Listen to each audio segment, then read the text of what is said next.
Thank you, Ben. It's given us a great deal to think about and also to act on. I recognize many friends in the audience that I've been working on this project over the last months. Many of you have taken part. You've signed petitions, that you've taken lawn signs and boldly put them on your front lawn, that you've come to meetings, that you've written letters, emails. If you have not been part of this effort, please join in. There is a table at the lobby where you can get in touch and make sure you're on our mailing list. And I'd like to ask Shelley to continue.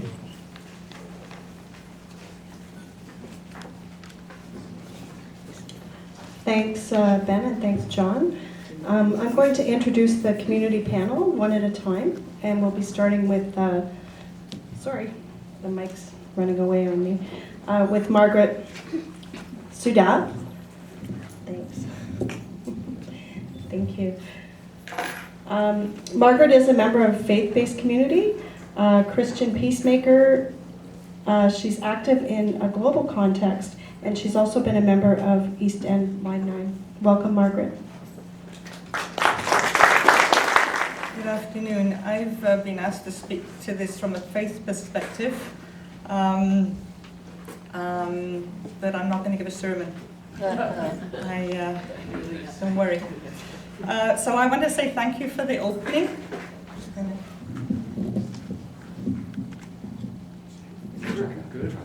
Okay, thank you. Sorry. You're going to got me now. Thank you for the opening, and thank you to those who have for millennia taught us, lived on this land, cared for it, and who are now teaching us how to live on it.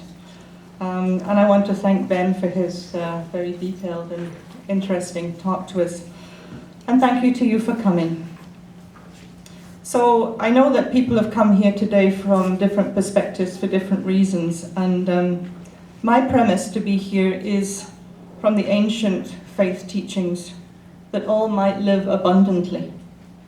That doesn't mean that everybody should have a lot, but everybody should have enough.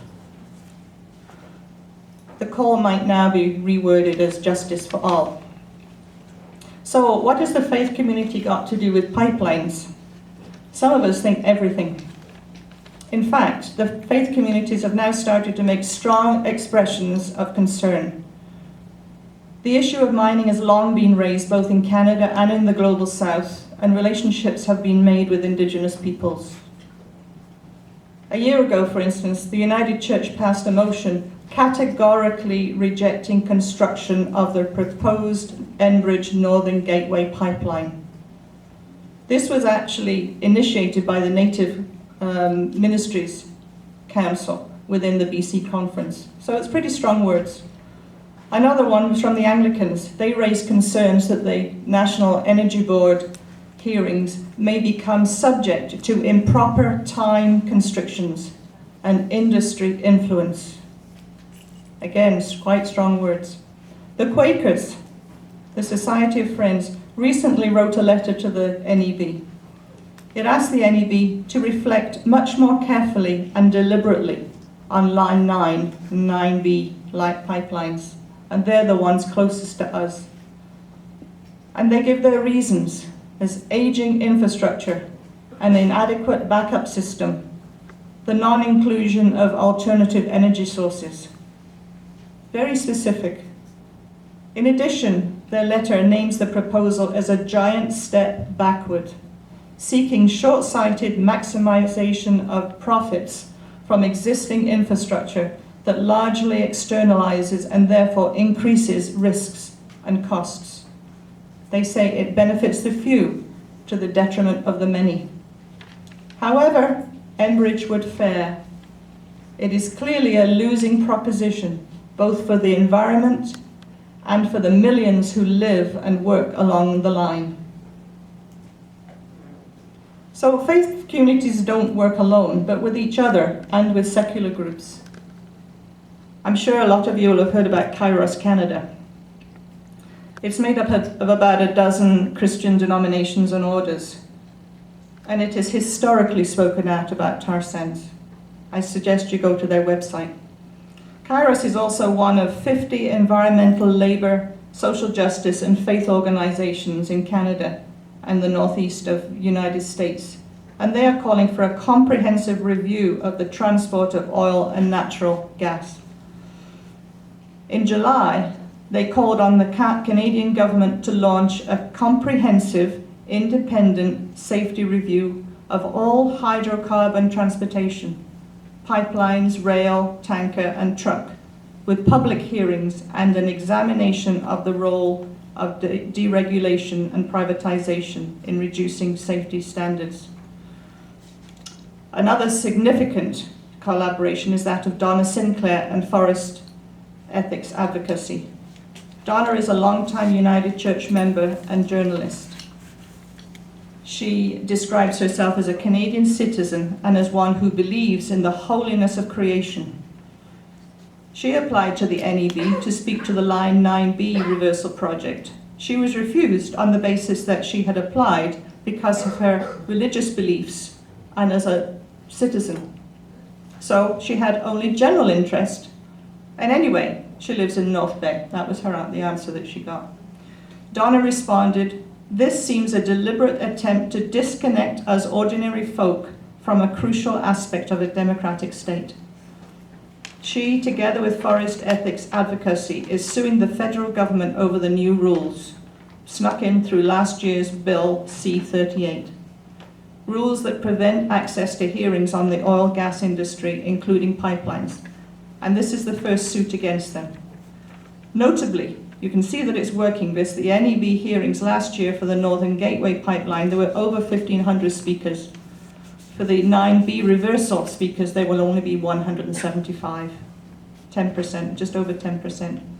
I'll finish with a quote from Donna Sinclair. "This is a harsher blow to our democracy than you might think. The criteria for public participation in this matter of pipelines has been narrowed to a point where we cannot comment on climate change or water contamination emanating from the tar sands operations that produce the bitumen. We cannot express affection or principled care for a land beyond our own immediate area. We cannot discuss the dangers of tanker traffic should the augmented line make it to tidewater. We are silenced on a matter of importance." I think you'll agree that all of these responses are strong. I've actually printed out, so take what you want from this. I'll put it out here later, so anybody who wants to take anything, then please do. Thank you very much. Thank you, Margaret. The next person will be Brenda Thompson. She's an activist involved in transit issues and a member of CUPE. And welcome to Brenda.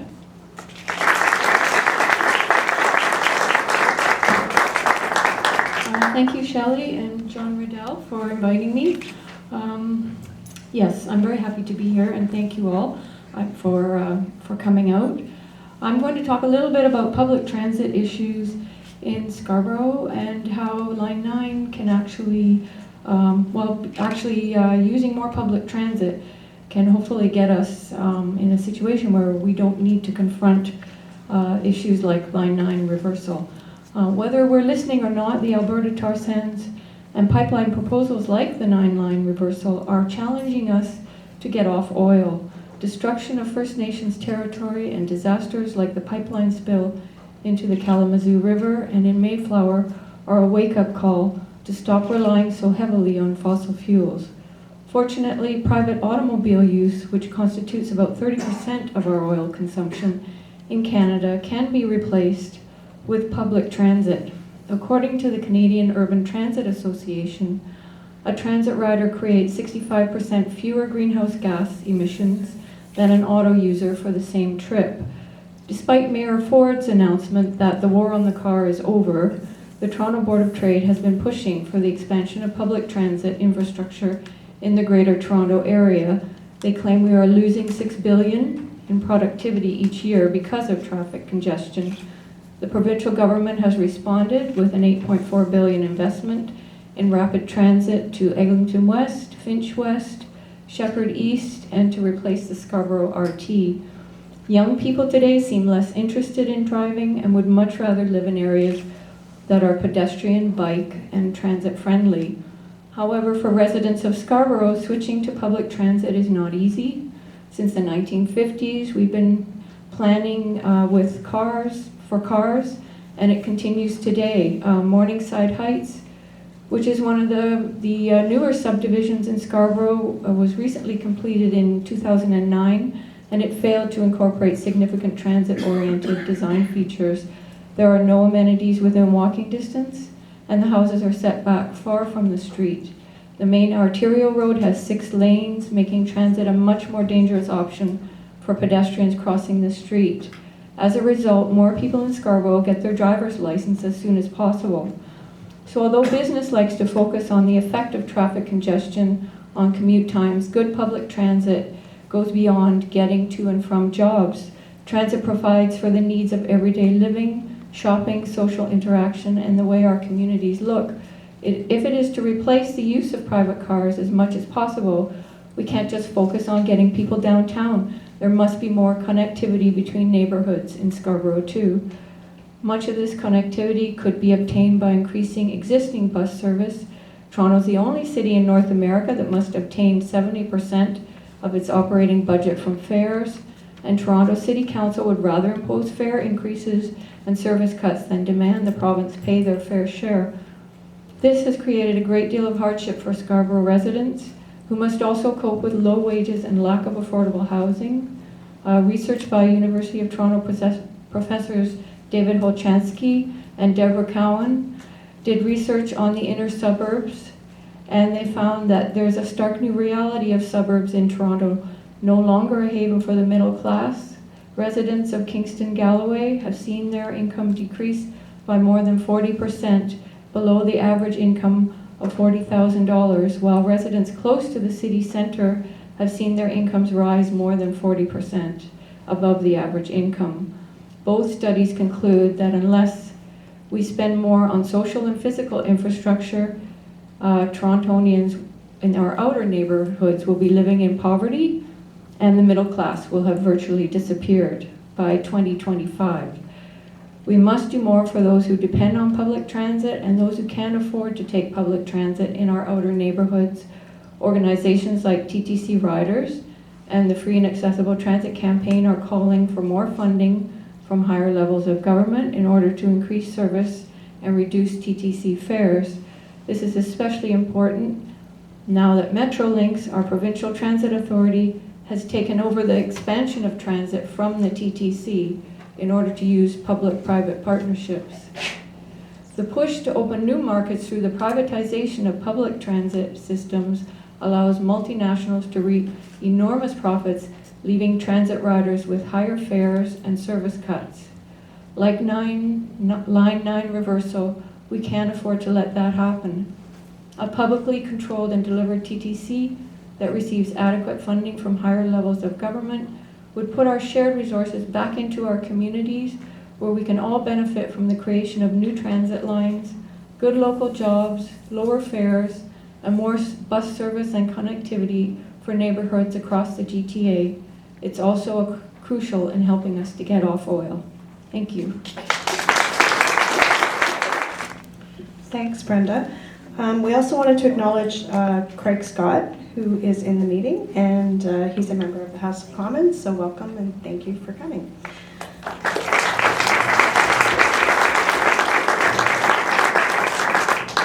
The next panel person will be Brian Dale.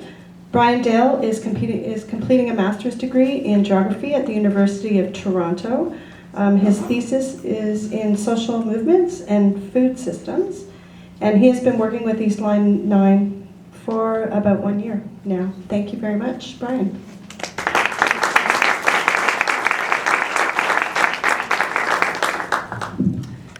Thanks, Shelley. So my research has indeed been on food systems and social movements, but one of the main things that I've been interested in is within that, climate justice and movements that are coming together to work on what they call system change. In some of Ben's pictures, there were signs held up outside of the Parliament buildings that said change the system, not the climate. And I think that that is quite relevant here, and that's what I want to add briefly to the discussion, because the NEB is refusing us and others on the grounds of not being close enough, not having a stake in the matter because we're far away from the pipeline, and that kind of thing. They don't want to have a conversation about climate change, the ways that Indigenous communities are being poisoned in Alberta, and so on.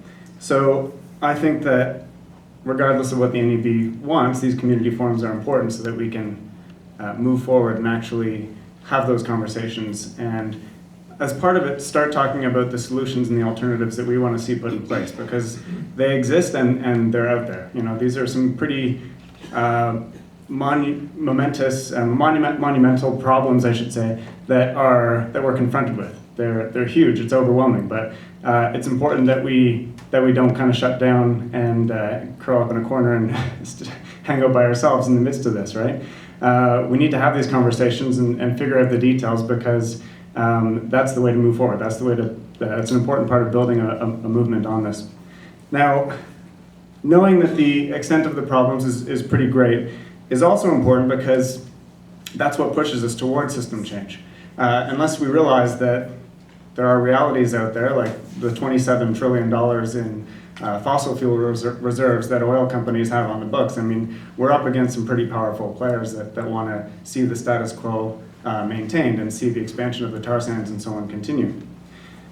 So how do we move forward? Well, I don't think there are any simple answers, and that's an important part that we need to keep in mind. There are, as some social movement groups say, thousands of solutions to climate change. And if we're going to be successful, as Raj Patel says, in killing climate change, it's going to be with 1,000 cuts. It's not going to be with a magic bullet. So we need to keep that in mind. So I'm certainly not in 5 minutes going to present anything earth-shattering, and I don't think that we should look for those one-size-fits-all solutions. But I think that when we talk about the tar sands, a lot of the responses that people brought up, as John alluded to, is the fact that there are jobs tied up in the tar sands, there are jobs tied up in building pipelines and so on, and that's not the fault of the workers that are there doing that. They need to put food on the table for their families, right? So we need to have an intricate and complex conversation about those needs that are being met through the tar sands, and also about the fact that we're taking buses, having goods shipped around in trucks, and driving cars and so on that rely on fossil fuels. Now, as part of many of the thousands of cuts that need to kill climate change, I think we need to talk about conservation and reducing our energy demands before we focus too much on alternative energy sources, right? And so having conversations, I think, about transportation and transit in big cities like Toronto is just one part of the many conversations that we need to have.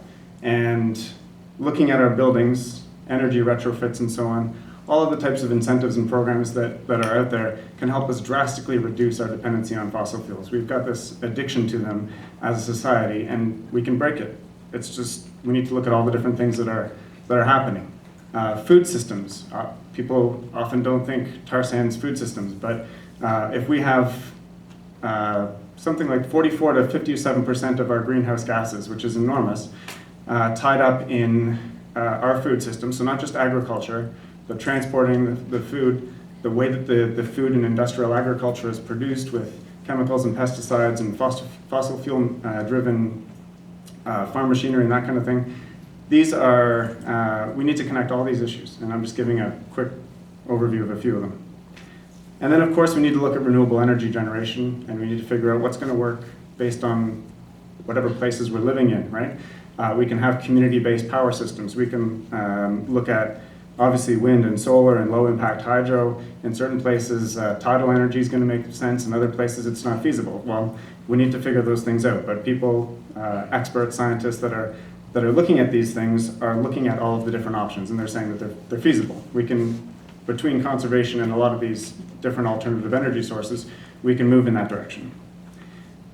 Now, I mentioned about all the workers whose jobs are tied up in the tar sands, and I think that the concept of a just transition is an important one that we need to move forward on, because workers need to transition into other jobs through training and so on, so that they can still have a livelihood and still put food on the tables for their families.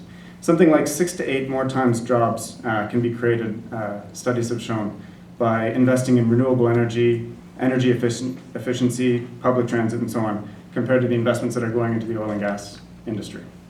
Now, if you think about that fact and the fact that $1.3 billion of our taxpayer money is going towards fossil fuel companies every single year, I mean, that's a huge, it's a huge waste.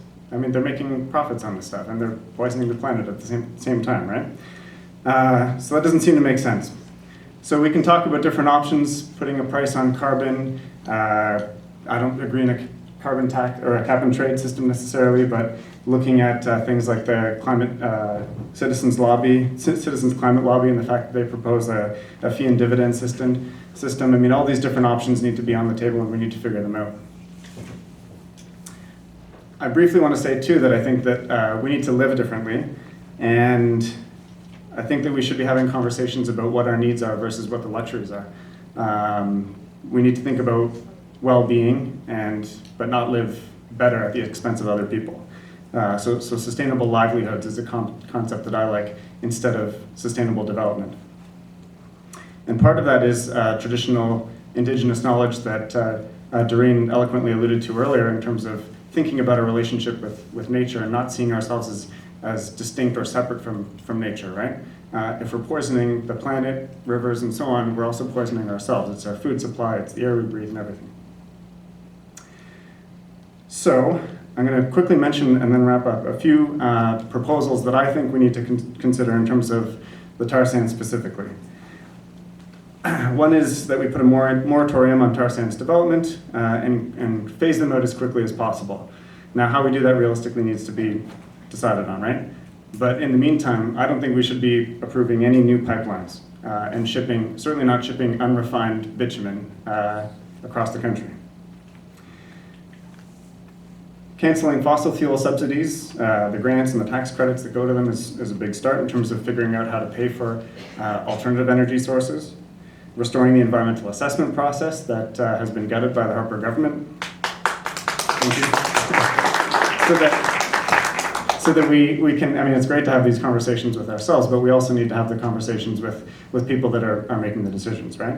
So I'm not going to pretend that we need to leave that out of it.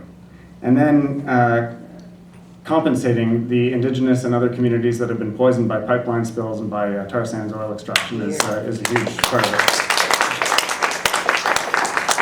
So in conclusion, I just want to stress that I think the slogan "system change, not climate change" is a powerful one.